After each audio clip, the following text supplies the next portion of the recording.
بسم اللہ الرحمن الرحیم۔ امام مہدی 1,24,000 انبیاء میں سے رسول اللہ صلی اللہ علیہ وآلہ وسلم کے ہم نام ہیں۔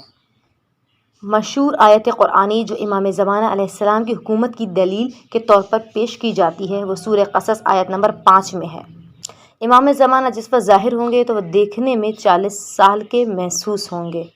روایات میں ظہور کے بعد امام زمانہ علیہ السلام کا جہاد 8 ماہ مسلسل محیط ہوگا۔ امام محمد تقی علیہ السلام نے زمانہ غیبت میں شیعوں کے لیے افضل ترین عمل انتظار ظہور امام زمانہ علیہ السلام بتایا ہے۔ امام حسن عسکری علیہ السلام کی شادی بی بی نرجس خاتون سے امام علی نقی علیہ السلام کی خواہش سے ہوئی۔ امام زمانہ کی والدہ کا لقب ملیکہ اس لیے ہے کہ آپ میکے اور سسرال دونوں کی طرف سے ملکہ ہیں۔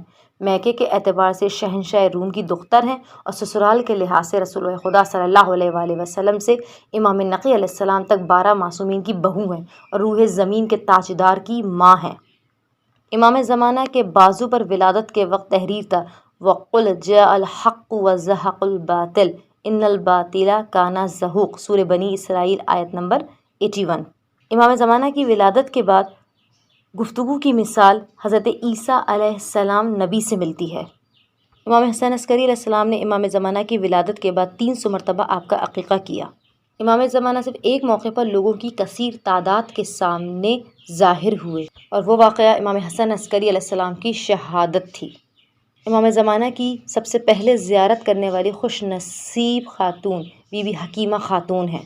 امام حسن عسکری علیہ السلام کی ایک کنیز نے بھی امام زمانہ کی زیارت سے مشرف ہوئی اور ان کا نام نسیم ہے۔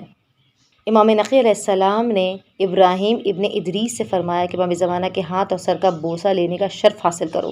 مزید امام زمانہ کے دروس کو حاصل کرنے کے لیے ہمارے چینل میسیج آف اہل بیت کو سبسکرائب کیجیے۔